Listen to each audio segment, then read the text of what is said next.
전쟁이 일어나면 어떤 상황이 될까 이런 것에 대해서 좀 얘기를 해보자 해서 이제 오늘 이런 두 분을 모셨는데 마침 안타깝게 과연 일어날까 생각했던 우크라이나에서 전쟁이 일어났단 말이에요. 이게 남일이 아니라는 생각이 좀 들었는데 일단 우크라이나 전쟁 어떻게 보세요? 우리 김종대 교수님. 예, 이거는 어떤 문명사적인 사건입니다. 그러니까 우리가 30년 전이죠. 1991년에 이라크 전쟁, 걸프 전쟁이라고도 하죠. 그 사담 후세인을 쿠웨이트의 침략군을 조지 부시 대통령 아버지 부시가 격퇴했는 그 1차 걸프전이 이것이 냉전 이후에 가장 큰 충격이었고 이후에 30년의 국제 질서를 규정합니다. 즉 미국의 단일 패권, 단극 시대를 열었던 상징적인 사건이거든요. 그 30년 후에 지금 우크라이나 전쟁인데 이것은 앞으로 30년의 어떤 세계 질서를 알리는 서곡이다. 즉 미국의 일극 그 단일 패권의 시대에서 이제는 그 러시아와 중국이 도약해가지고 삼국지와 같은 어떤 그 천하 삼분지계 그 삼국지에 나오는 제갈량의 전략이죠. 이런 어떤 새로운 그 다극 질서로 전환하는 그 시점에 이 우크라이나 전쟁이 저는 신호탄이라고 보고 이것은 단순히 우크라이나로 끝날 문제가 아니라 유럽 질서 전체를 흔들고 중국에도 영향을 주고 그래서 우리도 강 건너 물이 아닌 이 동북아의 어떤 문제로도 파급이 될 수 있는 중대한 사건입니다. 결국은 의지와 의지가 충돌하고 힘과 힘이 충돌하는 하나의 어떤 세계의 작은 부분에 있는 사건 같지만은 2차 대전 이후에 이렇게 무력으로 미국이 개입하지 못하는 가운데 국경선이 바뀌는 유일한 사건이 이거 한 건밖에 없습니다. 그런 만큼 그 어떤 미국의 어떤 단일 패권에 도전하는 이제는 어떤 도전 세력과 패권 세력이 새로운 질서를 만드는 중요한 사건이라는 걸 이제 아시고 이건 앞으로 긴 마라톤이다. 단순히 단기전으로 끝나지 않는다는 것도 유념해서 봐야 되겠습니다. 그러니까 제가 봤을 땐 그러니까 그 미국이 그러니까 우리 남한 같은 경우는 미국이 약간 우산 역할을 해주고 있잖아요. 그래서 그 우크라이나에서 전쟁이 났을 때 미국이 우산 역할을 해주지 않을까 이런 기대를 좀 했었는데 사실 그런 약간 그런 분위기가 있다가 실질적으로 전쟁이 나니까 미국이 뭔가 액션이 없는 게 살짝 좀 의아스럽거든요. 그건 왜 그럴까요? 우리 박 선배님이 말씀하실 거예요. 아무래도 미국인 자국의 이익이 최우선이니까 우크라이나에 개입했을 때하고 안 했을 때 그리고 지원했을 때 안 했을 때 유불리를 따져봤겠죠, 그죠? 아마도 우크라이나에 들어가서 그 자기들이 이익 취할 수 있는 국가적인 이익이 거의 없다고 이제 전략적으로 경제적 의미에서 판단했을 것이고 두 번째는 그럴 만한 여력이 거의 없는 거예요. 그 미국이 거기에 들어가서 그 세계 최강에 속하는 그런 그 군사 강대국과 부딪힌다는 것이 엄청난 부담이 됐겠죠. 예, 그런 것이 미국이 말로만 또 엄포를 주고 겁을 주고 이런 그 결론을 끝내지 않나 이렇게 생각이 들더라고요. 근데 그런 것을 우리도 이제 타상지석으로 삼아야 할 것이 뭐냐면은 우리 이제 그 김 교수 이제도 말씀하셨지만은 2000년 이후에 해외에서 외국에서 많은 그런 사건이 있었어요. 가깝게는 이제 월남전이 끝나면서 우리 안보가도 상당히 그 위기실을 느꼈었고 또 그 아프가니스탄 이번에 미군이 일방적으로 철수하면서 아프간이 무너진 걸 보면서 또 우리 네네. 국내 문제 연결시켰고 네. 좀 아이러니한 것은 뭐냐면은 걸프전 때 이라크군이 제일 자랑했던 기여화산이 있었거든요. 그게 몇 시간 만에 미국의 첨단무기 옆에서 무용지물을 하는 거 보고 김일성이가 느꼈다는 거예요. 그때부터 이게 숫자만 가지고 또 재래식 무기만 대응 안 되는 거구나. 그래서 자기들이 생존을 위해서 그 핵을 개발하고 미사일 개발에 그 총력을 기울였다는 그런 얘기가 있습니다. 그러니까 우리도 마찬가지로 이런 사태를 겪으면서 그 남은 일이 아니니까 우리 국가나 우리 민족의 생존권에 관한 문제다. 이런 교훈을 그런 이번 우크라이나 사태를 통해서 우리가 그 알면 더 좋지 않겠나 이런 생각이 듭니다. 그 한반도에서 전쟁이 과연 일어날까? 이 질문으로 이제 시작을 하려고 했는데 실제 가까운 뭐 우크라이나에서 멀지 않은 우크라이나에서 전쟁이 일어났단 말이에요. 근데 한반도에서 전쟁이 일어난 상황을 가정했을 때 어떤 일이 일어날까에 대해서 얘기를 좀 나눠볼게요.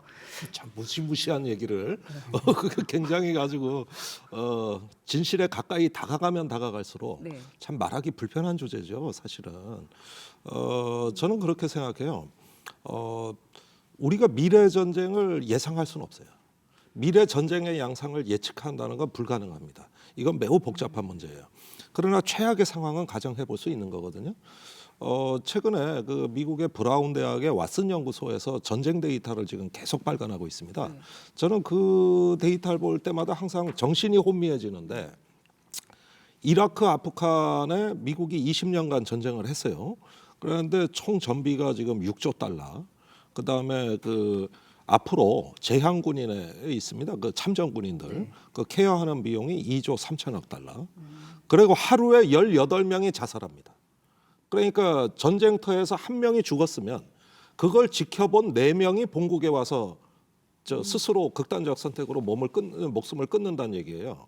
그래서 전쟁터 사망자보다 자살자 숫자가 4배 많습니다. 이게 이번에 아프간에서 철군하면서 저기 바이든 대통령이 처음으로 발표한 거예요. 그러면은 한반도에서 이제 어떤 전면전이 일어났을 때는 이라크나 아프간 수준보다는 훨씬 더 고강도의 전쟁이 일어날 걸로 예상이 되는데, 우선 산업화 수준이 높을 뿐만 아니라 북한의 무장 수준이 이라크나 아프간보다 훨씬 높습니다. 이건 비교가 안 될 정도로 많은 무기, 그 엄청난 화력들을 갖고 있고, 그러니까 아무래도 고강도 분쟁이 될 가능성이 높은 거거든요. 그러면 이라크, 아프간 전비보다 훨씬 많이 들 거다. 그런데 그 전비는 미국의 비용만 얘기하는 거예요. 실제 피해 당사자는 우리나라. 거기 이라크와 아프간이 실제 피해자인 것처럼 우리 피해는 얼마냐는데 그 이상이 되는 거거든요. 그래서 옛날에 윌리엄 페리 장관이 제임스의 그 자기가 전쟁 시뮬레이션을 굴렸을 때, 물론 오래된 데이터라고 했습니다마는 사망자가 100만 명에서 150만 명. 아마 2차 대전 이후에 가장 많은 사망자가 나올 것이다. 이 한반도에서? 예. 그거는 이제 남한과 북한이 갖고 있는 그 전면전 전쟁 계획대로 전쟁을 했을 때, 이걸 가정으로 한 거거든요. 그럼 제가 죽을 수도 있잖아요. 그러니까 군인만 이런 죽는 거 면에서는 그 어떤 그 군인 못지않게 민간인 사망자가 매우 클 것이고, 그 재산 피해가 거의 그 전쟁 계획에 의하면 한쪽에 의한 무력 통일까지도 그 가정으로 하기 때문에 그 통일 비용까지 계산하면 약 7천조 원의 그 재정 부담이 있을 것으로 예상이 됩니다. 두 가지로 생각해 볼 수 있을 것 같아요. 첫 번째는 국지전인데 이거는 언제든지 일어날 수 있는 거죠.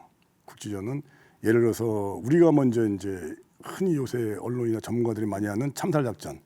저 위에 김정은이나 밑에 지도들이 미우니까 F-22기나 스텔스기 투입시켜가지고 그 정확하게 참살해 죽인다. 그게 참살 작전이거든요.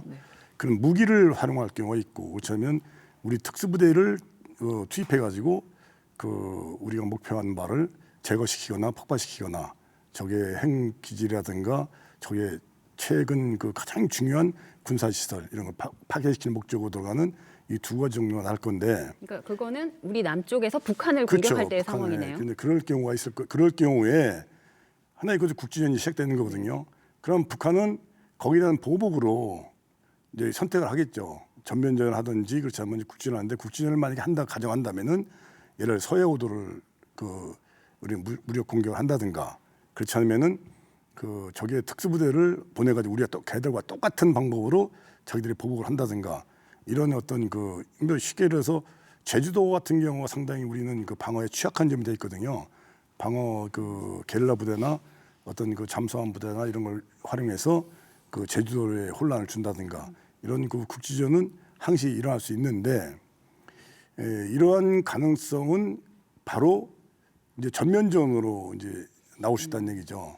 그 얘기하고 싶은 것은 이 전면전은 우리 국민들이나 대부분의 사람들은 단편적인 무기나 단편적인 사건만 가지고 이렇게 자꾸 판단을 하더라고요. 휴전선에서 싸우는 거. 결코 6.25와 같은 그런 전쟁이 아니라는 얘기예요. 전쟁이 일어나면 동시에 전 국토가 전쟁화되는 거거든요. 아마 이제 한반도에서 일어난다면은 이 아프가니스탄 그다음에 저쪽에 지금 우크라이나, 이라크 이런 데하고는 양상이 전혀 다를 겁니다. 왜냐하면은 자 이제 미국이나 중국이나 러시아의 그 지원을 빼고 단순하게 남과 북만 비교했을 때 아까 말씀드린 대로 서로 힘의 균형을 이루고 있단 말이죠. 원형도 엄청난 서로 간의 피해가 있을 것이다. 전면이 이제 벌어진다면은 그게 우리가 이제 가장 우려하고 또 막아야 될 그런 전쟁이 된 거죠. 그러니까 사실은 이 한반도 전쟁은 인류가 전쟁을 발명한 이래 가장 취약하고 어떤 그 생명이 손상되기 쉬운 구조거든요. 전쟁터 한복판에 2,300만이 살고 있는 지역이 있다는 건 전 들어본 적이 없어요. 그러네요. 이번에 우크라이나가 키예프가 인구가 250만이에요. 지금 뭐 난리 났지만은 우리 서울 인구의 4분의 1밖에 안 돼요. 근데 우리 서울, 경기, 인천 합치면은 인구가 2,300만입니다. 여기에 북한의 모든 무기의 사정거리 안에 다 들어가 있는. 그리고 한 시간에 이것도 뭐 지금은 많이 데이터가 수정돼야 되겠습니다만은 북한이 2만 발의 포탄을 서울 상공에 쏟아볼 수 있거든요. 그러면은 그게 그 정도면 어떻게 되냐면 서울 하늘이 완전히 까만 연기로 다 덮여가지고 햇빛을 볼 수가 없어요. 이런 정도의 어떤 화력이 고도로 밀집돼 있다.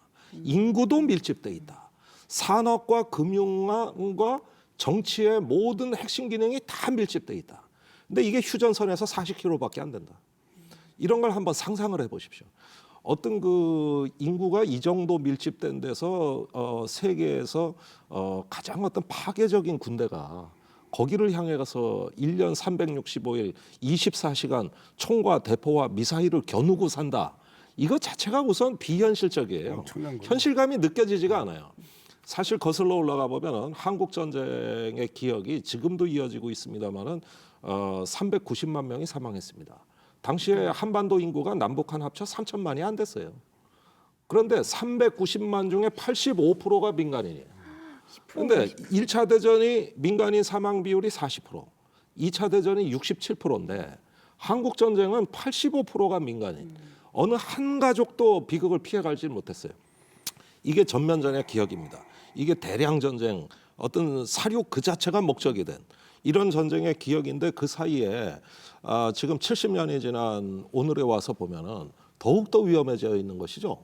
거기에 6.25 전쟁과 같은, 물론 생각하고 싶지는 않습니다만은 그런 식으로 전쟁이 일어날 수 있는 가능성을 우리는 항상 머리에 이고 사는 건데 그 피해가 6.25 전쟁하고 비교가 되겠습니까? 그 사이에 늘어난 대량 살상의 그 현대식 무기들. 그래서 짧은 기간에 피해를 줄이고 신속하게 어떻게 전쟁을 종결지을 수 있느냐, 이걸 군사 당국에서는 계속 연구를 해온 거고 여러 가지 어떤 그 방법을 발전시킨 겁니다만은 전쟁을 함부로 예상하는 것 자체가 사실은 굉장히 불편한 일이에요. 제가 아는 후배한테 이제 이 질문을 준비하면서 남한하고 북한하고 전쟁이 나서 싸우면 누가 이길 것 같냐 그랬더니 그 후배가 하는 얘기가 3일만 버티면 우리가 이길 수 있다 이런 얘기를 하는데 그 3일의 의미가 뭐예요? 3일을 버틸 수 있다라는 게? 그 한때 그 칼럼이 있었죠. 3일만 버티면 이긴다. 그러니까 이제 그전 종전에 우리나라에서의 전쟁 개념은 국력, 그 국력의 대부분 경제력이죠. 경제력이 센 나라가, 강한 나라가 궁극적으로 전쟁을 승리한다 이렇게 했어요. 그것이 이제 2차전에서 보여줬고 1차전에서 보여줬어요.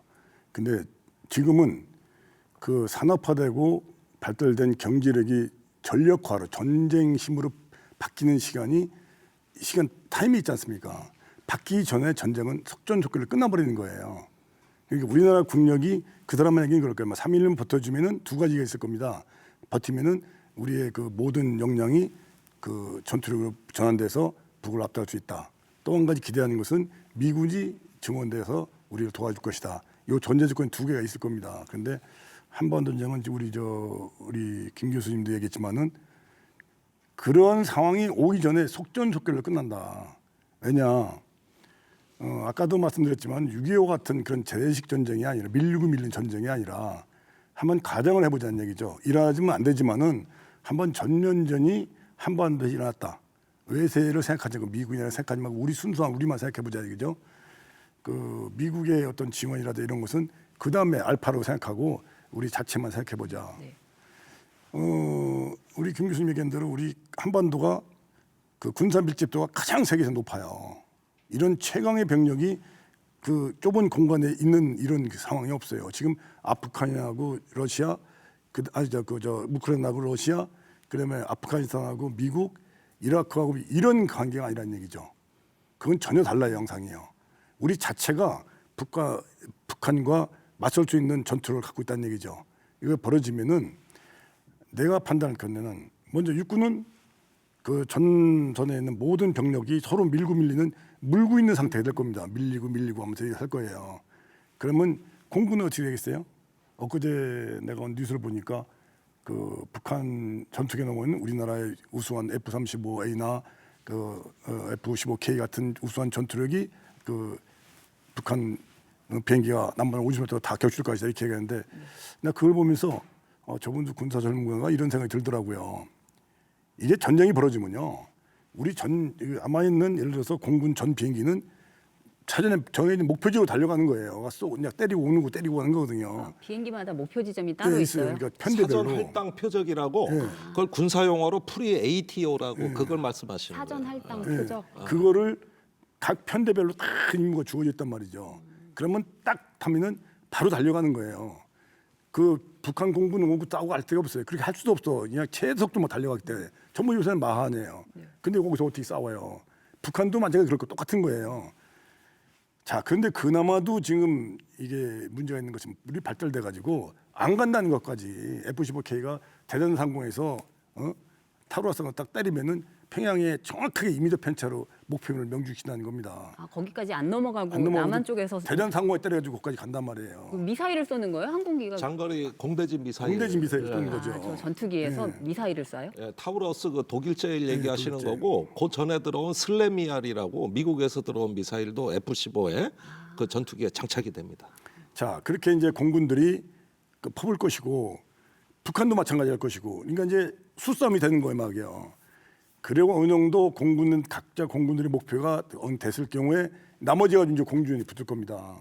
그때는 우리가 절대 유리한 거죠. 다만 비행기가 해군이 문제예요. 해군은 본대로 함대 싸울 거예요. 일부 이제 그 함대지 미사일로 그 적 상공에서 이제 미사일을 막 쏘고 할 것이고, 공군도 방어할 것이고 이렇게 될 건데, 제가 말씀드리고 싶은 것은 우리가 간과한 게 있어요. 우리는 미사일만 생각하는데 북한의 그 어마무시한 숫자에 약 20만으로 지금 추정하고 있지 않습니까? 20만의 비정규 부대, 특수부대. 예, 특수부대. 특수부대, 그리고 생화학 무기. 우리는 대량 살상 무기 금지 조약에 가입됐기 때문에 못해요. 북한은 거기에 가입이 안 되기 때문에 자유롭게 보유하고 활용할 수 있단 말이죠. 자, 핵을 쏘면은 자기들도 죽어요. 그 알면서 미치지 않는다면 우리도 핵을 쏠 때는 진짜 뭐 쓸지 안 쓸지 모르겠어요. 그 사람 마음이니까. 예. 자, 예를 들어서 북한이 만약에 비정규 무대를 우리 남한에 쏠 때 AN2기라든가 그다음에 함정이라든가 그다음에 땅굴을 통해서 온다든가 약 한 12,000에서 15,000명을 동시에 우리 남한 지역에 내릴 수 있다 이겁니다. 약 200, 한 40대 정도의 AN2기 12명씩 타니까 저공으로 올 수 있다는 것도 있고. 그 비행기예요? 비행기 타고 네, 오는 거예요? AN2기라고 그 저공으로 날아다니는 그 레이더에 피해서 오르는 비행기도 있어요. 자, 그런 것이 우리 남한에 동시에 왔을 때 또 우리나라 이 발달된 전기 그다음에 이 수도 이거 뭐 오염시키거나 변조도 때리고 몇 번 때리면은 다 마비될 건데. 아수라장도. 예. 특히 무서운 것이 화학무기거든요. 핵을 써가지고 남한을 초토화시키고 우리 이제 걔들이 우리를 땅을 접수했다 칩시다. 뭐에 써먹겠어요? 폐허가 되는. 아니죠. 그러니까 내가 볼 때는 내가 북한 그 지도자라면은 절대 그런 상황을 만들 거죠.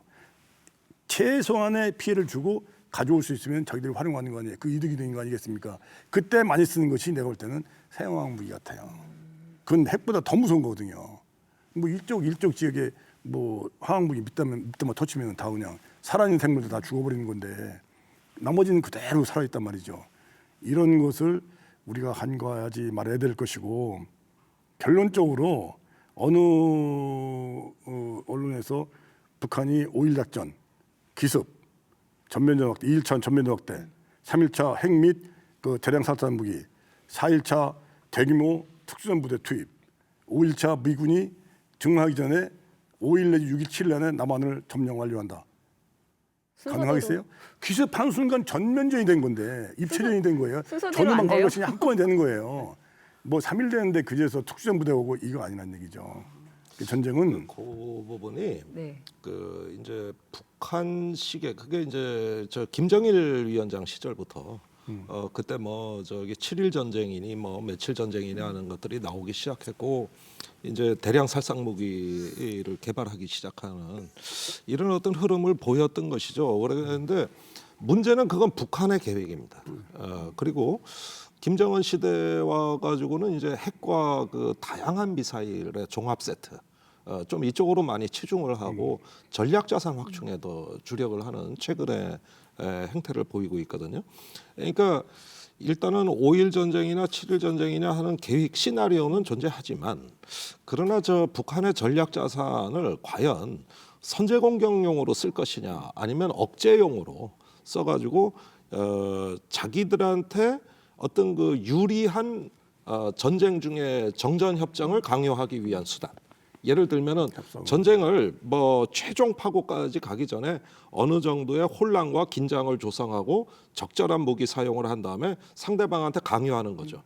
본인들에게 유리한 대로 정전 협정을 요구하는 이런 정도의 어떤 또 중간 전략들도 많이 플랜 B, C가 있다는 건데 이게 지금 푸틴이 우크라이나에서 하는 방식입니다. 그러니까 일단 미사일을 150발 쐈어요. 키예프에 뭐 좀 떨어지고 그 인근의 제2수도에도 떨어지고 이렇게 하면서 계속 목표를 제시하는 거죠. 저기 우크라이나를 비무장화시키겠다. 이런 식의 어떤 이제 완전히 서방 세계로부터 떼놓겠다. 이러면서 쭉쭉 하다 보면 어느 순간에 상대방한테 이제 강요하겠다. 이런 어떤 용도로 그래 정치 무기가 되는 건데 그러니까 이런 부분에 있어 가지고 어떤 지략의 전쟁이 있을 것이다. 게임을 이거를 저 판을 놓고 그렇게 이제 하는 저기 진행이 될 수가 있는데 문제는 우리도 또 그것에 맞는 방법을 개발해 가지고 반격을 한다는 것이죠. 그랬을 때 첨단 무기의 보유량은 압도적으로 남만 또 한미 연합 전력이 우세하기 때문에 어떤 그 북한에 대해 가지고 상당한 어떤 그 전략 자산이 쓰여지기 이전에 제압해 버리는 이런 전술이 예상이 됩니다만은 문제는 북한이 상당히 은폐시켜 놨습니다. 그러니까 지금 미래 전쟁은 어떤 결정적인 순간에 우위를 결정하는 것은 남한의 찾아내는 능력과 북한의 숨기는 능력의 대결이 될 것이다. 그러니까 북한의 무기는 대부분 뭐 갱도 아니면 사일로 이런 데 이제 숨기고 은폐하고 또 기만하고 이런 것들을 선호하지만은 우리의 정보 자산을 가지고 얼마나 그걸 정확하게 빠르게 찾아낼 수 있느냐. 이런 점들이 순수하게 군사적인 면으로 보면 우위를 결정하는 논리가 된다는 거죠. 그 정보자산이라는 말씀을 하셨는데 그 말씀을 잘 못 알아듣겠어요. 그게 그러니까 쉽게 얘기하면은 이 눈과 귀 이거는 이제 보고 듣는 능력 아닙니까? 그게 이제 우리 정보자산. 우리 박채서 대선배님께서 주로 네. 그 정보의 일을 하셨잖아요. 네. 이거는 이제 보고 듣는 거예요. 탐지하고 정찰하고 추격하는 거죠. 이런 기능들을 얘기하는 거고 그러면은 거기에서 수집된 데이터가 전달이 돼야 될 거 아닙니까? 이게 신경과 혈관. 이건 군의 지휘 통제 능력이라고 하는 거예요. C4I. 그 중에서도 C2 지휘와 통제, 커맨드 컨트롤이 제일 중요해요. 그 정보를 활용하는 능력이에요. 이건 신경과 혈관. 이거는 민첩해야 돼요. 마지막으로 근육과 뼈가 있는 겁니다. 이 펀치. 그러니까 이건 이제 뭐 미사일, 전차, 또 전투기, 뭐 함포, 뭐 이런 것들이 해당이 되는 것이죠. 이게 잘 조화가 돼야 군사력이 의미가 있는 거지. 이 눈과 귀가 어둡고 정보 자산이 없고 그래가지고 미사일을 어디서 발사할지 모르고 그다음에 안다 한들 그러면 바로 반응해야 되는데 이 신경과 혈관이 느려 너무 느려가지고 이게 동작이 굼뜨고 그러면은 주먹만 세다고 해서 되겠습니까 그게 이런 게 군사력의 하나의 체계를 이루는 거예요. 그게 이제 정보 그다음에 지휘 그다음에 타격 이래가지고 이거를 센서 투 슈터 이거 어려움을 나가요. 그 센서로부터 슈터까지. 센서 투 슈터. 그래가지고 이걸 복합 타격 체계라고 하는 건데 네. 그 손자병법에 보면은 이렇게 써 있습니다. 터럭을 들었다고 해서 힘이 세다고 말하지 않고 천둥 번개를 봤다고 해서 눈이 밝다고 말하지 않는다. 우리가 언뜻 보면은 뭘 우리도 본다 하지만은 그게 유능한 게 아니다. 훨씬 더 빠르고 똑똑하고 정확한 군대가 요구되는 것이죠. 그래야 피해를 적게 줄이고 신속하게 전쟁을 종결할 수 있는 거죠. 그런 준비들을 우리가 좀 하고는 있는지 모르겠네요. 지금 이제 우리 김 의원님 말씀하신 것 중에 북한이 만약에 한반도에서 전쟁을 한다고 가정한다면은 우리도 그렇게 예상을 일부 하고 있고 북한 내 그 고급 군 지휘관들하고 이런 사실없이 얘기를 해본 적이 있었는데 그 사람들이 바보가 아닌다면 무모한 전쟁은 절대 안 한다는 거예요. 6.25 때 같이 그렇게 탱크를 앞세우고 몰고 내려오고 미사일 쏘고 내려오면은 우리도 만만치 않게 준비했잖아요. 엄청난 피해를 받는 걸 자기들이 알아요. 그렇기 때문에 이제 지금 말한 것 중에 하나가 이제 조기 협상인데 유리한 전장을 만들어 놓고 그다음에 자기가 유리한 위치에서 그 전쟁을 종결시키겠다, 협상으로 종결시키겠다 이런 그 작전도 하나의 전쟁을 수행하는 데서 중요한 목표가 되는 거거든요. 그럼 그 중요한 목표가 말씀하신 대로 지금 수도 서울에 우리나라 인구의 한 40%가 밀집돼 있고 재경 지역에 수도권에 그리고 그 우리나라 문화, 정치, 경제 모든 것 중심에 있고 심지어는 경제력의 70 내지 80%의 경제력이 그 집중돼 있단 말이죠. 이게 만약에 적의 수준이 들어온다든가 기능을 발휘 못하면은 엄청난 우리나라 그 국력에 타격이 오는 거거든요. 그래서 아마도 여러 가지 방법을 써서 수도권을 제압하는 수도권의 기능을 마비시키는 그런 작전을 북한은 반드시 쓸 것이다. 말씀드린 대로 전방에서 서로 밀고 밀리는 고착화를 시켜놓고 비정규인 부대 그다음에는 우회 전략을 통해서 수도 서울을 포위 전략시켜서 꼼짝 못하게 만들어놓고 전쟁의 그 종결을 하려고 하는 합상으로 종결하려고 하는 그런 시도를 반드시 북은 할 것이다. 또 실제 그런 얘기가 많이 있었어요. 그렇다면 쉽게 예를 들어서 우리 국민들한테 수도 서울에 얼마나 많은 고층 빌딩들이 있습니까? 거기에 물과 전기가 일주일간만 끝나진다고 하면 가정을 해보자고 어떤 일이 벌어지는지 끔찍해요. 사람이 할 수 없는 거예요. 끔찍해요. 북은 그걸 알고 있으면서 네. 그 방법을 안 쓸까? 쓴다는 얘기죠. 그런 그 전면전에서 북이 취할 수 있는 그런 가장 좋은 선택 중에 하나가 바로 그럴 것 같아요. 생화학 무기를 동원한. 생활문제를 이제 통할 수 있고. 한 가지 또 너무 이제 우리 그 시청자들을 불안하게 만들어 드리는 것 같아서 제가 한 가지 말씀드리자면은 네. 지금까지는 성공적으로 억제를 해왔다. 네, 그렇죠. 이제 북이 그런 의도가 있다, 또 능력이 있다는 건 알거든요. 그래서 그 제일 무서운 게 이제 무차별로 쏟아지는 그 장사정포. 아까 뭐 1시간에 2만 발의 포탄이라고 말씀드렸는데. 그것을 그냥 얻어맞는 게 아니라 몇 발이 날라오면 벌써 우리 레이더가 대형 사격하니까. 포물선을 그리며 날아오는 포탄의 궤적과 속도를 다 계산해요. 네. 레이더에서 자동으로 계산하거든요. 그럼 이걸 어디서 쐈다는 그 위치를 탐지할 수 있기 때문에 처음에 몇 발은 얻어맞을 수 있지만은 바로 우리 포병 화력 이걸 대화력전이라고 합니다.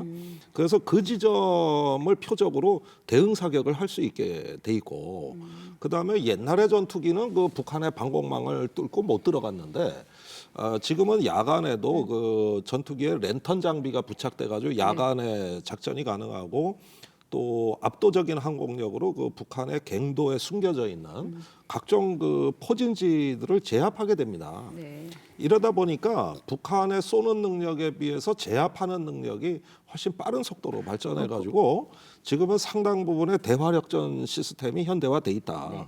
그래서 피해를 줄일 수 있는 것이죠. 한 문장으로 말씀을 해주신다면 한반도에 전쟁이 일어난다면 어떻게 될 것 같으세요? 이겨도 지는 전쟁입니다. 이건 이겨도 승자가 없는 전쟁이에요. 그러니까 만큼 억제되어야 되는 그런 것이죠. 네. 가끔 제가 이제 특감 같은 초청돼가지고 얘기할 때 그런 얘기를 많이 해요. 네. 싸우면은 반드시 우리 이긴다. 99.99% 이긴다. 근데 지금 말씀하신 대로 아무런 무의미한 승리가 돼버린다. 전쟁이 다 쟤 때문에 돼버리는 국토가 거기서 승자가 무슨 필요가 있겠느냐. 전쟁은 일어나지 말게 해야 되는 거죠. 네. 일어나면 안 되는 거죠. 네, 전쟁이 일어나면 안 된다. 한마디로 네. 잿더미도 있지만은 그 심리적 그 붕괴, 어떤 그 우리 스스로 어떤 공포의 노예가 되거나 불안에 끌려다니는 순간 이미 그것은 전쟁의 결과와 관계없이 국가는 패배하고 실패한 겁니다. 네.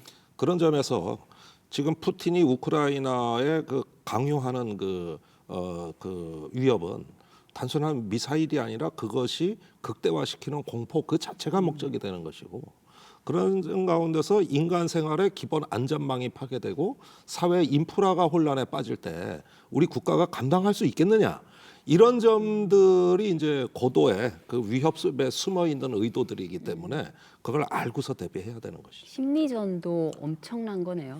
심리전. 그러니까 전면전 못지않게 우리가 경계하고 위험한 것이 국지전이거든요. 만약에 예를 들어서 서해 5도에서 우리 그 국한돼서 남과 북이 군사력 충돌이 전면 붙는다면은 지금 우리 말씀하신 대로 우리 남한 사회나 얼마나 불안이 쌓이고 공포에 쌓이고 무서워요. 문제가 생기겠어요. 네. 이제 전쟁 얘기 그만 전쟁 얘기 그만하시고 아까 이제 미사일 얘기 이제 나왔는데 그 궁금한 부분이 많아요. 제가 아까 그 교수님께서 미사일 종합 세트 얘기하셨거든요. 그래서 진짜 종합 세트가 맞는 게 북한에서 미사일 쏠 때마다 이렇게 못 알아듣는 이름들이 되게 많더라고요. 뭐 네. 맨날 같은 미사일을 쏘는 것도 아니고 뭐 좀 다양해. 종합 세트는 맞는 것 같아요. 그래서 아까 군비 경쟁을 하고 있는 것은 어떻게 보면 협상에서 유리한 고지를 차지하기 위한 군사 전략이다라는 말씀을 해주셨는데 군비 경쟁 그 중에서도 이제 미사일과 관련된 군비 경쟁이 좀 치열하다는 느낌을 좀 받았거든요. 그래서 북한의 미사일과 그걸 막기 위한 우리의 어떤 그 대응 체계는 어떻게 돼 있는지에 대해서 좀 이야기를 나눠가 볼게요. 이거는 이제 국민들이 되게 궁금해하시는 부분이기도 하고 특히 여성들 저 같은 여성들은 잘 몰라요 용어도 그래서 좀 그렇지도 그래서 않습니다. 나눠보고 요즘 싶어요. 여성들도 제가 그럼 이런 무식한 유튜브들 거네. 많이 들으시더라고요. 그래서 옛날하고는 네. 뭐 남자들 군대 얘기 하는 네. 거 흉보고 그러는데 요즘 여자들도 군대 얘기해요. 해요? 예. 제가 아까 질문 드렸잖아요. 스커드랑 패트리엇과 무슨 차이냐고. 근데 요거는 개요를 설명드리고 네. 그 남북한 지금 군비 경쟁은 미사일 군비 경쟁입니다. 이게 아주 미사일로 양쪽이 몰려갔어요. 그런데 북한의 경우를 보면은 김정일 위원장 시대에 ICBM 즉 대륙간 탄도미사일을 성공 못했습니다. 계속 진보는 했지만 발전은 했지만 우주 궤도에 딱 올려놓질 못했어요. 이게 한 10,000km는 날아가야 미국에 가가지고 어디 뉴욕을 때리든 워싱턴을 때리든 하는데 그게 그냥 되는 둥 마는 둥 하다가 이랬는데 김정은 시대에 와서 성공했습니다. 로켓이 우주 궤도에 안착이 돼요. 이제 재진입만 하면 되는 거예요. 대기 중으로. 그러면은 자유낙하로 지가 알아서 날아가요. 그런데 이 능력이 이제 확보가 됐고 핵실험하고 결부가 되니까 거기에 핵탄두를 탑재하면은 이제 미국을 공격하는 거거든요. 그다음에 이런 큰 어떤 뭐 10,000km 날아가는 지금 15,000km까지 날아가는 걸로 돼 있지만은 반면에 또 중거리 그 괌이나 하와이나 아니면은 뭐 저 일본의 요코스카 같은 오키나와 같은 이런 어떤 그 미국의 주요 기지를 하는 이런 어떤 태평양 전쟁용 미사일이 있어요. 앞서 말한 ICBM은 글로벌 지구적 전쟁이라면 태평양 전쟁으로 좀 좁혀보면 중거리 미사일이면 돼요. 요건 5,500km 이하 사정거리를 중거리라 그래요. 그런데 과거에 무수단 미사일이라고 있었어요. 그런데 이건 지금은 안 씁니다. 그거 성능이 좀 떨어지고 최근에는 화성 로켓이라 그래가지고 아마 화성 12형인가 그런 것 같은데 많이 들어봤어요. 예, 그런데 이건 뭐냐면 중거리로 이렇게 해서 이 태평양 전구 이걸 전쟁 구역을 전구라 그럽니다. 그걸 하는 중거리 미사일 세트. 그 다음에 한반도용이 있어요. 요거는 저 500km 이하, 뭐 한 700km 이하면 한반도는 다 쏠 수 있거든요. 여기에 또 3,4만 개 많이 나와요. 이건 전술 미사일이에요. 그러니까 뭐 여러 가지 그 이스칸데르라고 하는 그 느리게 날라오되 불규칙하게 이게 뭐 이렇게 쭉 깔아오다 쑥 솟아올랐다 갑자기 툭 떨어져. 변화구네요. 그렇죠. 그러니까 유현진 야구 선수의 느린 커브, 체인지업 같은 거가 있는가 하면 그런가 하면 강속구 미사일도 나왔어요. 이걸 이름하여 극초음속 미사일이라 그래요. 우리 하이퍼소닉 들어봤어요. 미사일이라 그러는데 이게 최근에 선을 보였는데 마하 10의 속도로 날아가면은 예를 들어 평양에서 발사하면은 대구나 부산까지 1분대의 주파. 예. 그다음에 마하 5만 대도 2분 30초면은 이제 하니까 방어가 불가능하겠죠. 불가능하네요. 예. 그래서 이제 느린 커브가 있으면 빠른 직구도 있어야 될까요? 이거를 한두 가지가 아니라 전체적인 아키텍처, 이 단거리 전술무기, 중거리 미사일, 장거리 대륙간 탄도미사일 이걸 한꺼번에 다 해가지고 글로벌 전쟁, 태평양 전쟁, 한반도 전쟁 이 3개의 구역을 나눠가지고 거기에 맞는 그 미사일 세트를 다 준비했다 이거예요. 북한이. 예.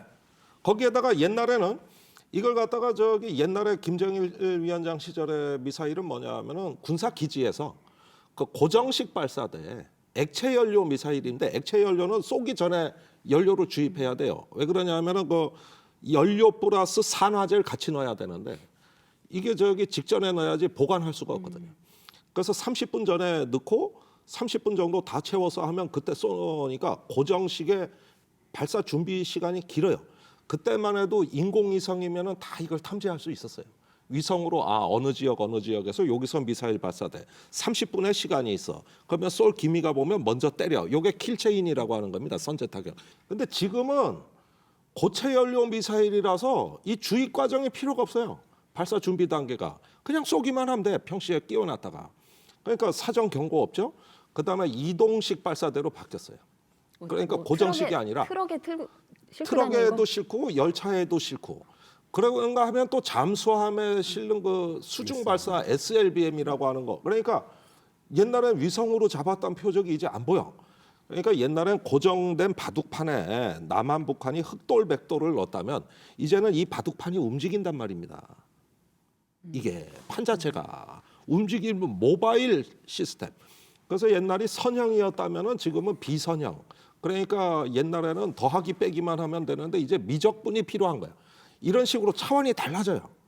그게 최근에 미사일 문제고 여기에 대해서 우리 정부가 또 미사일을 7,000발 가까이 준비해 놨습니다. 우리도. 그래가지고 우리는 북한같이 ICBM 이 대륙간 탄도 미사일은 못 갔지만은 북한에 한 똠 한 똠 수를 놓듯이 빈틈없이 다 폭격해.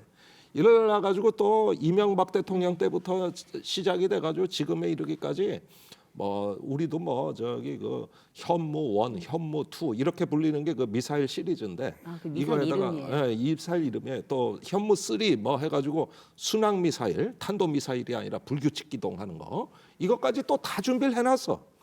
그래가지고 미사일 대 미사일 이래가지고 전 세계 미사일 전시장이 된 거예요. 여기가.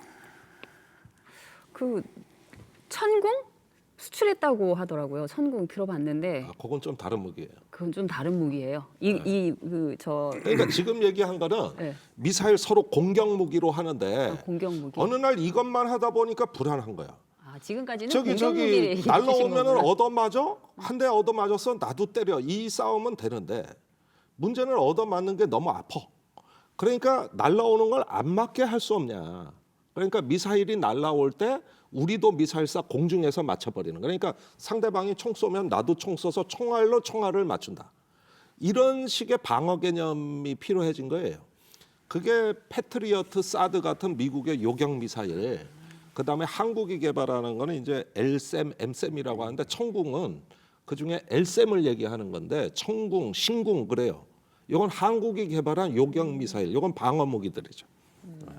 그런데 저는 이렇게 쭉 알고 있는데 제가 우리 박채서 선생님께 질문을 드리고 싶은 거는 김정은 시대에 와가지고 북한의 그 미사일 발전 속도가 아주 경이적이다. 거의 혁명적이라고 할 정도로 특히 북한이 이번에 선보인 극초음속 미사일은 미국도 아직까지 그 개발 중이지 실전 배치 안 된 그 무기입니다. 그러니까 어떻게 보면 미국보다 먼저 가질 수도 있어요. 그러면서 그 괄목할 만한 이 김정은 집권 10년간에 이 과학기술, 군사과학기술은 정말 놀랐거든요. 그 평양에 있는 제2과학원이라고 하는 그 무기연구소가 인력이 2만 명이 넘는다 그러고 우리 국방과학연구소 3천 명밖에 안 돼요. 우리 7배야. 그러니까 여기서 핵, 미사일 이런 걸 개발하는 이게 그 경제 제재 받아가고 그 국가가 굶어 죽는 나라가 대단하네요. 어떻게 이런 기술적 성취를 이룰 수 있었을까? 이게 수수께끼란 말입니다. 이게. 그 우리 박정희 대통령이 과거 그 자주국방 미군이 철수한다고 위협할 때 대통령이 자주국방이거든요. 그래서 그 어려운 경제권에서 박정희 대통령이 거의 대기업들한테 강요하다시피 맡겨요. 대우는 뭘 땡크 만들고 너는 뭐 만들고 이런 식으로 막 맡긴다고. 거기다 장관 하나 붙여요.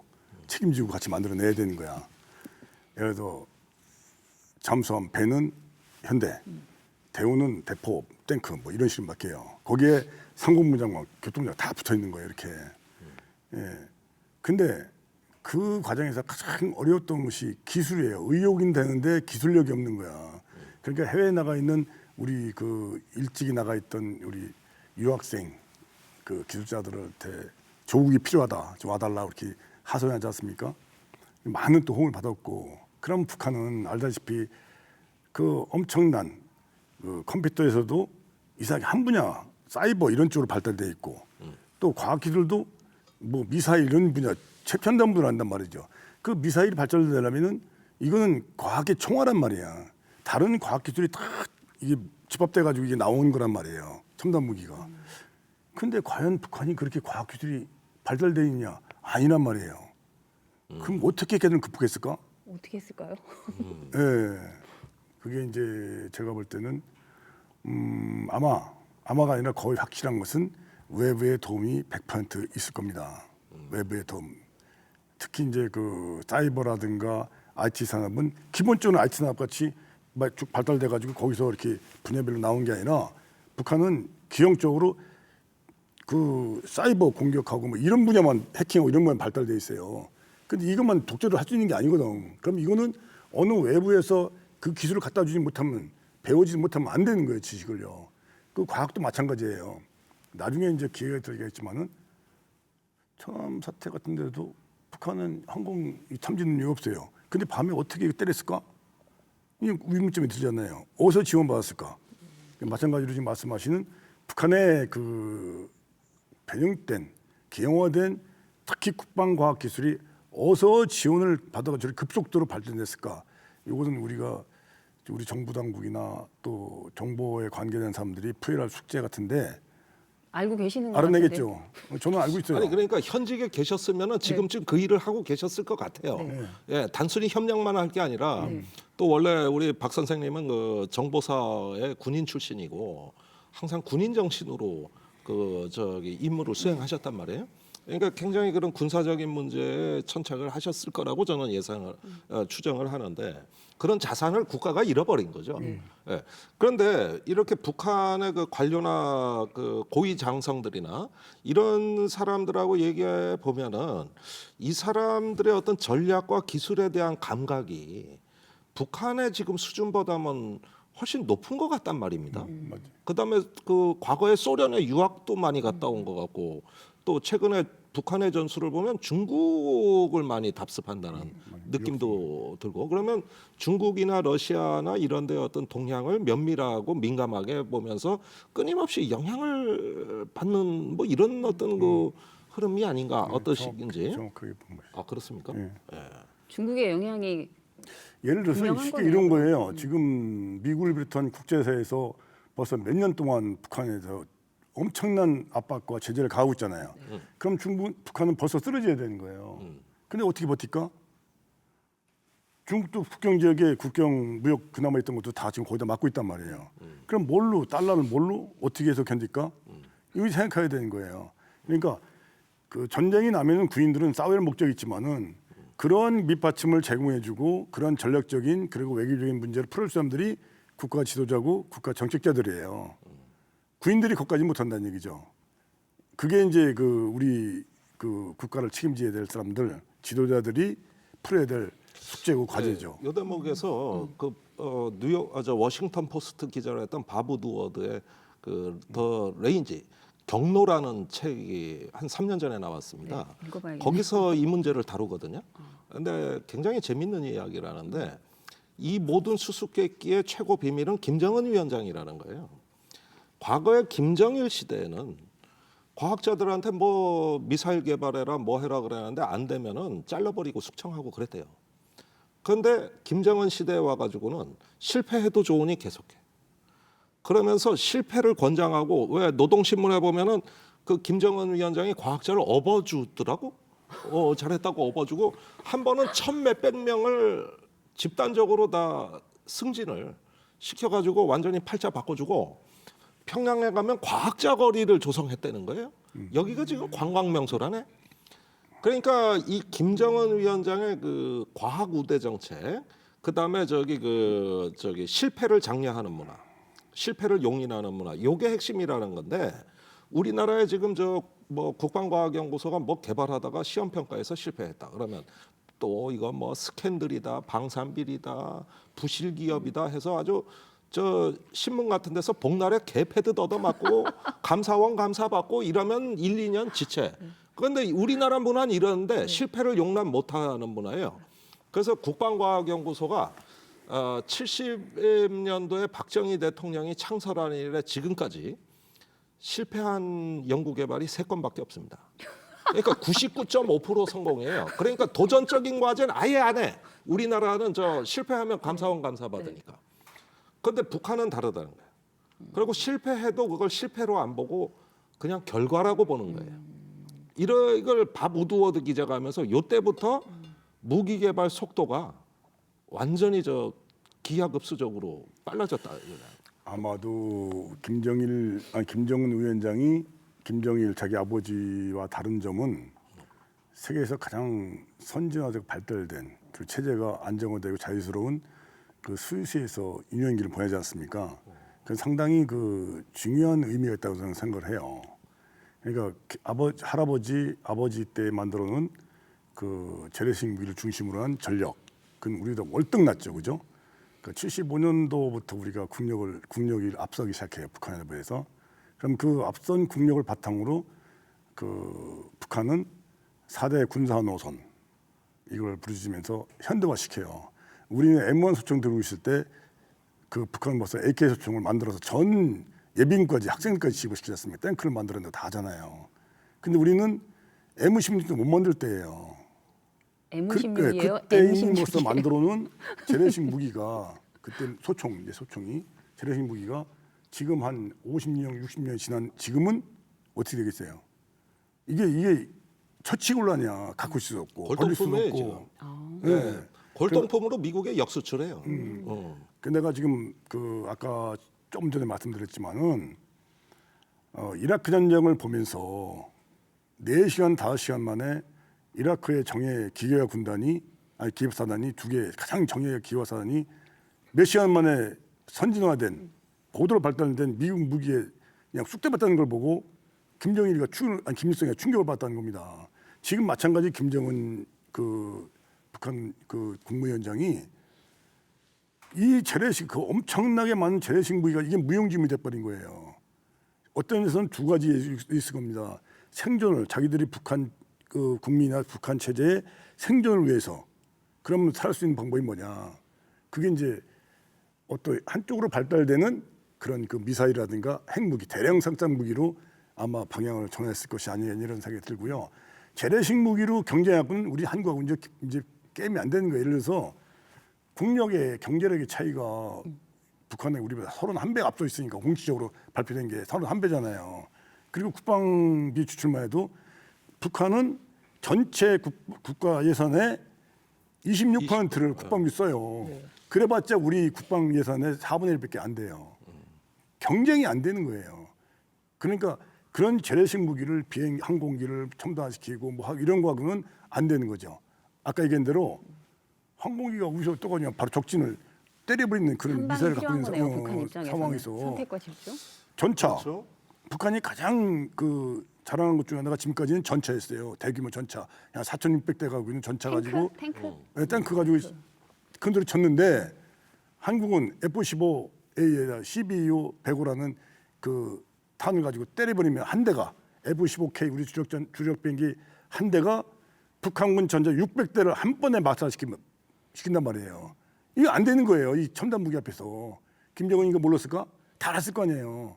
그러니까 그런 돈 들여서 할 수 없을 뿐더러 해봤자 소용이 없는 거예요. 그러니까 미사일만 빼면 이렇게 차이가 나네. 이게 남이라면 북의 그 어떤 군사력은 군사 용어로 에스메트릭 비대칭이라고 하는 겁니다. 그러니까 비대칭. 상대방이 전차를 많이 갖고 있으니 우리도 전차를 많이 만들어야 돼. 네. 상대방이 포를 많이 갖고 있으니까 우리도 해야 돼. 그게 그래서 정면대결인 각각의 요걸 지수로 비교해 가지고 하는 걸 이런 거를 어떤 그 대칭적인 군비 경쟁이라고 한다면 북한이 지향하는 건 비대칭, 상대방이 할 수 없는 거.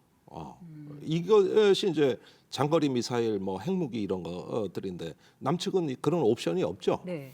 그러니까 이런 면에서 이제 비대칭을 지향했다 이런 거거든요. 비대칭이라는 용어가 그런 용어구나. 그런 뜻입니다. 그런데 이제 그 이런 북한의 미사일에 대해 가지고 우리가 대응할 수 없는 것은 그 동안에는 한미 미사일 각서라 그래 가지고 한국은 미사일 주권이 없었습니다. 네. 모든 미사일 개발은 다 미국 통제를 받았어요. 그래 가지고 어떤 뭐 사정거리 처음에 180km, 두 번째는 300km, 그걸 넘으면 안 돼요. 네. 그런데 180km짜리 미사일 가져봤자 부산까지 가나? 아니 여기서- 우리가 이제 북으로 쏘니까 그런데 저기 휴전선에서 그 평양까지가 180km는 된다고. 네. 그럼 휴전선 가서 쏴도 뭐 평양을 말뚱인데 그런 미사일 가져 뭐 하겠습니까? 그러다가 조금씩 늘리다가 문재인 대통령 마지막 그 시기에 그러니까 작년에 한미 미사일 협정이 폐기가 됩니다. 네. 그래서 우리도 맘대로 해요 이제. 그러니까 저기 지금 우주 개발한다고 난리 났어요 우리나라에. 그것 때문에 그런 거예요. 그런데 이렇게 해도 우리가 북한과 같이 장거리 미사일은 못 갖는 거거든요.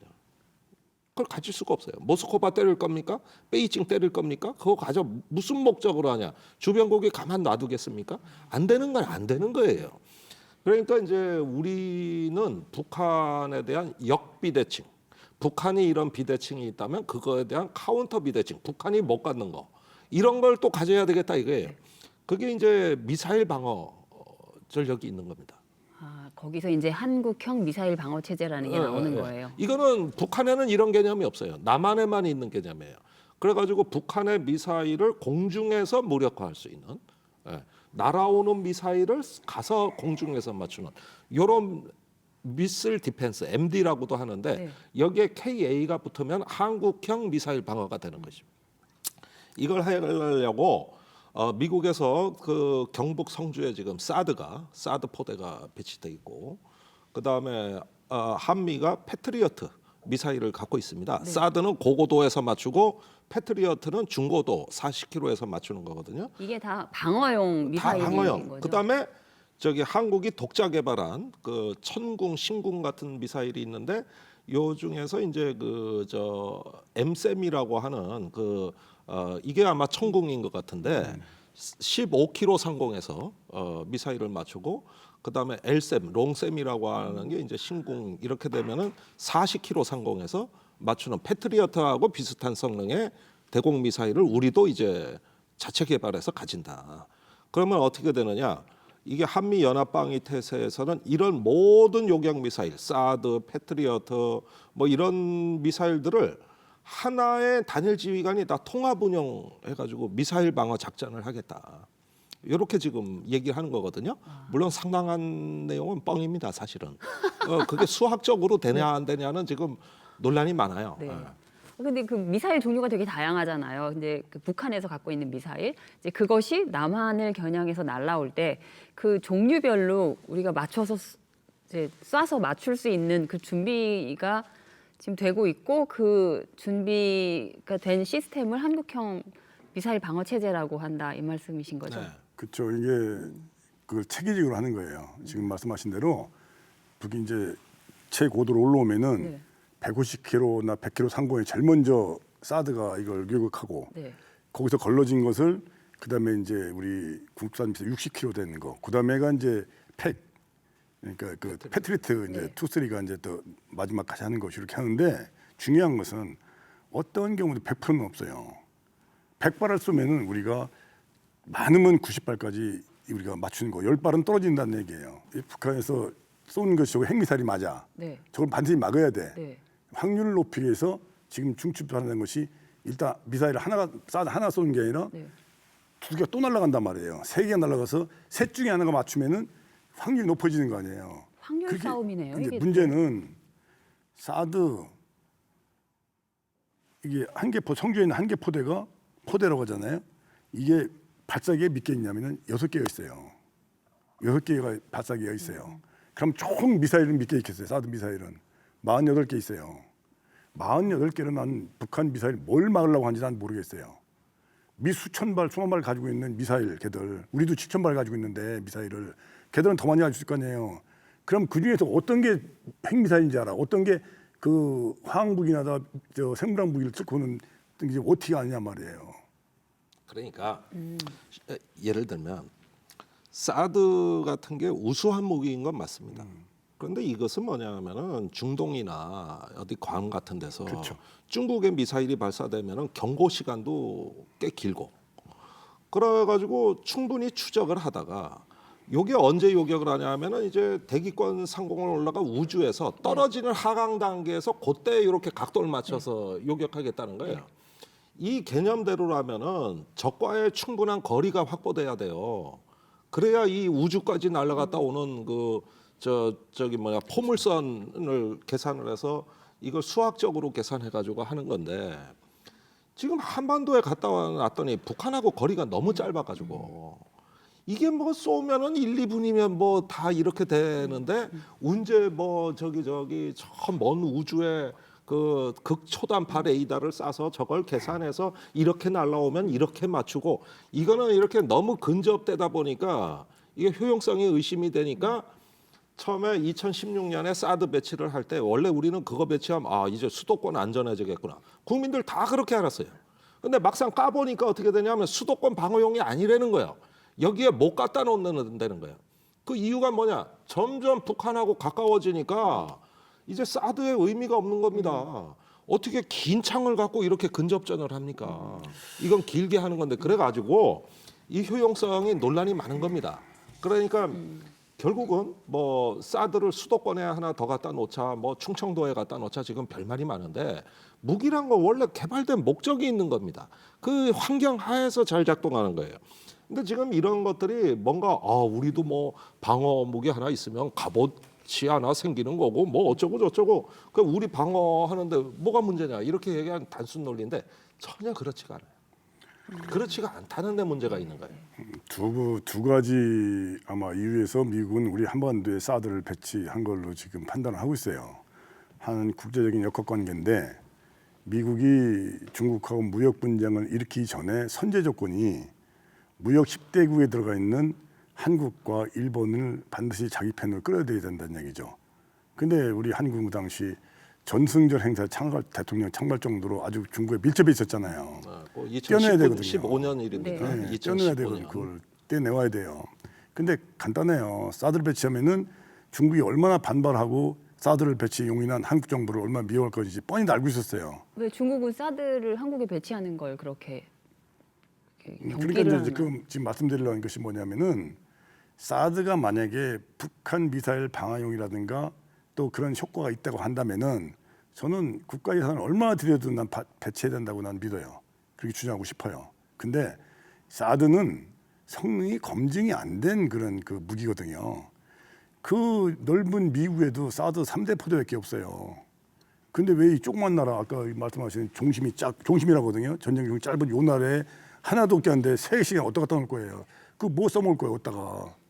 미국이 여기다가 그 우리나라 성주에다 갖다 놓은 사드는 미사일이 문제가 아니라 그 이 레이더예요.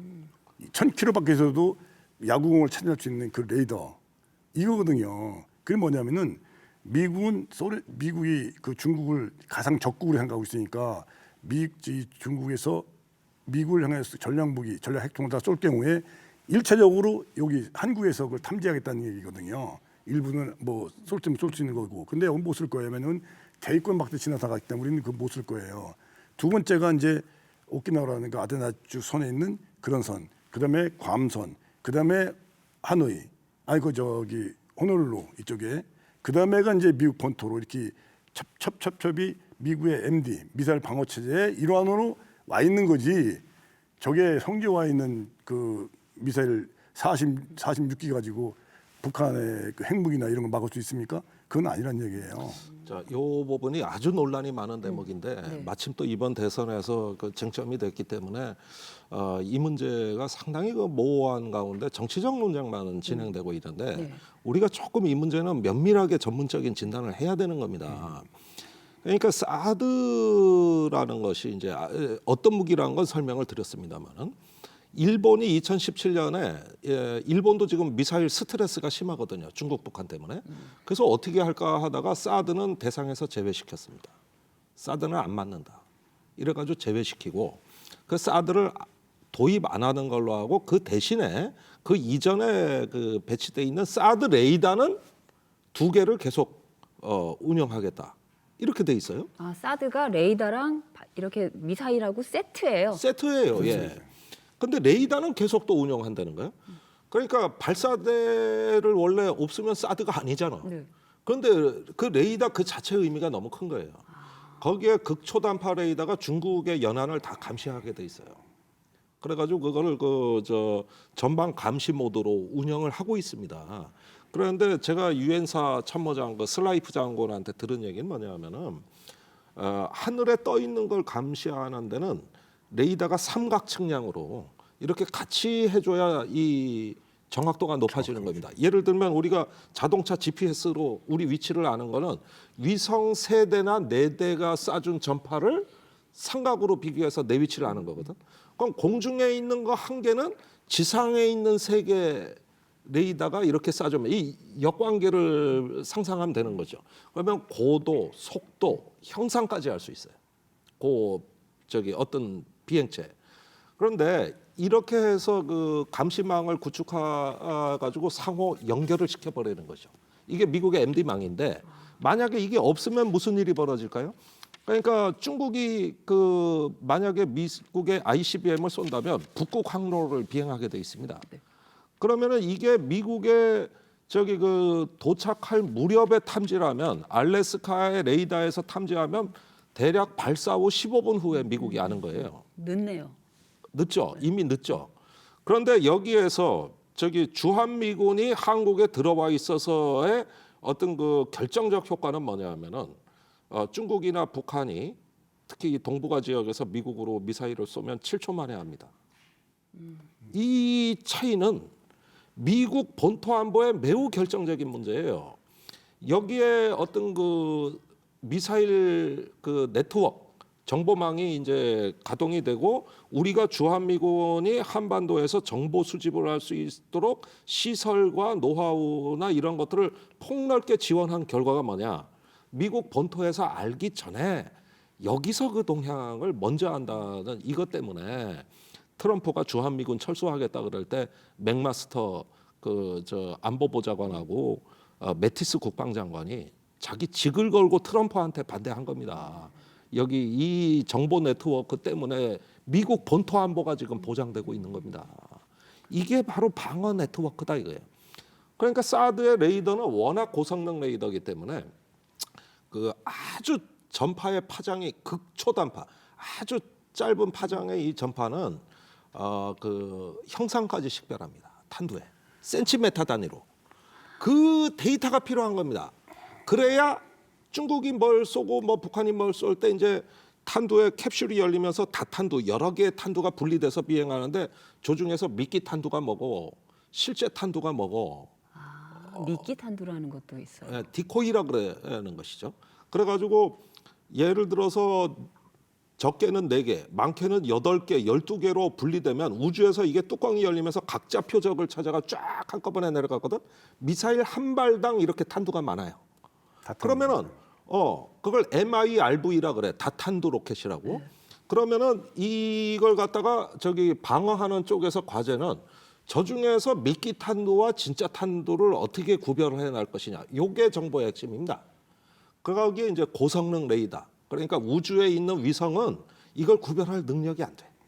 지상의 극초단파 이 레이더로 형상을 식별하고 그 비행과 이런 것들을 수학적으로 계산하면 아 요건 진짜야, 요건 가짜야. 이걸 할 수 있다고 본 거지. 엄청 좋은 레이더네요. 그러니까 미국이 이 사드의 같이 포대에 같이 딸려있는 것이 이제 아까 말한 대로 미사일하고 그다음에 이제 그 레이더인데 이 두 가지 레이더가 있어요. 그 중에 하나가 가장 지금 말씀하시는 가장 그 정밀하고 우수한 그 X밴드 이게 레이더인데 이거는 1000km 이상 되는 그 물체, 1000km 밖에 있는 물체에 야구공을 식별할 정도의 그 엄청난 우위를 가진 거거든요. 이게 왜 중요하냐? 중국의 그 미국을 향한 대륙간 탄도탄 이게 전략 핵무기는 어디에 배치되면 스완선을 따라서 이렇게 한 50기가 배치돼 있어요. 유사시에 미국 본토로 날아갈 수 있는 그 미사일이라는 얘기죠. 그러니까 이게 우리 성주에서 이게 탐지가 되는 거야. 지금 말한 대로 뜨면은 정확한 데이터를 이 성주에 있는 사드 그 기지에서 파악해가지고 미국 본토에 바로 초단위로 알려주는 거예요. 성주에 사드가 들어오기 전에는 일본에 사드 레이더가 있었다고 그치, 했잖아요. 그 거기서 레이더로는 냈단 못 말이죠. 잡았나요? 네, 잡는데 거듭 말씀드리지만 이게 삼각측량 같이 중첩대에서 정확도와 이쪽에서 하나 쓰고 저쪽에서 그 하나 정밀도를 쓰고 위에서 높이는 하나 건데 쓰고. 물론 여기에 대해서 미국은 답변을 했습니다. 그 전방 감시 모드라고 해서 중국을 뭐 1000km, 3000km 감시하는 용도로 레이더를 안 하고 두 가지 버전인데 그 미사일 방어용으로만 쓰겠다. 그러면은 감시 범위가 600km 정도로 줄어요. 그 북한만 보도록 해놨고 또 경북 성주에 그 골프장에 그걸 배치했는데 중국 쪽 방향은 산으로 막혀 있기 때문에 중국을 보고 싶어도 못 본다. 뭐 이러면서 여차하면 중국군이 와서 직접 봐라. 성주를 보여줄 테니까 니네 감시용이 아니라는 걸 보여줄 테니까 직접 와서 봐라. 이렇게까지 얘기를 했거든요. 근데 중국이 믿질 않는다는 겁니다. 그래가지고 제가 중국에 갔을 때 이제 외교부나 그 인민해방군 관계자들하고 이렇게 얘기할 때 이 사람들이 이제 털어놓는 얘기는 실제 그런지 몇 번 자기들도 알아봤는데 우리 인민해방군이 그 성주의 레이더파, 그 전자파를 중국 본토에서 여러 번 검출했다. 그런데 그러지 않아도 지금 문재인 정부 들어와서 겨우 한중 관계가 사드로 그 박근혜 정부 때 파국이 된 걸 봉합시켜 놨는데 이걸 갖다가 의제화하고 이러면 골치 아파지는 거거든요. 그래서 중국도 지금 알고는 있지만 우리가 이렇게 로우키로 관리하고 있다. 한중 관계의 모멘텀을 유지하려고 마치 우리 많이 봐주듯이 얘기를 해요 또. 그러면은 이게 이제 수수께끼의 영역으로 들어간 건데 무엇가 진짜냐 하는 건데 둘 다 맞습니다. 그러니까 우리가 지금 운영하고 있는 거는 북한 감시용으로 사정거리를 짧게 하는 레이더 방어용 그러니까 아주 이렇게 들어오는 것만 추적할 수 있는 용도로 쓰고 있는 게 맞는데 유사시에는 모드만 바꾸면 스위치만 누르면 언제든 이게 전방 감시 모드로 바뀔 수 있는 무기예요. 그러니까 예를 들면은 전차를 배치해 놨는데 포가 달려 있어요. 네. 근데 나는 포 안 쏜다. 이거 전차에 달려 있는 기관총만 쏘겠다. 이러면 누가 믿겠냐 이게. 그 포는 달려 있는 목적이 유사시에 쏘겠다고 달려 있는 건데 네. 요건 안 쏘고 네.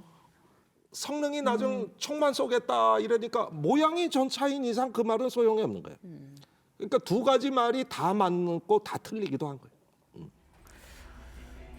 미국하고 중국하고 한반도에서 힘겨루기를 하고 있는 양상이 분명한 것 같아요. 이제 그렇게 되면 이제 다음 주제로 또 넘어가야 되는데 아까 처음에 한반도에서 전쟁이 일어난다면 하고 가정하고 이야기했을 때 이제 남과 북끼리 싸우는 부분에 대해서만 이제 말씀을 나눴는데 지금 미국하고 중국하고 한반도에서 붙으면 어떻게 될까요? 붙을 가능성이 있나요?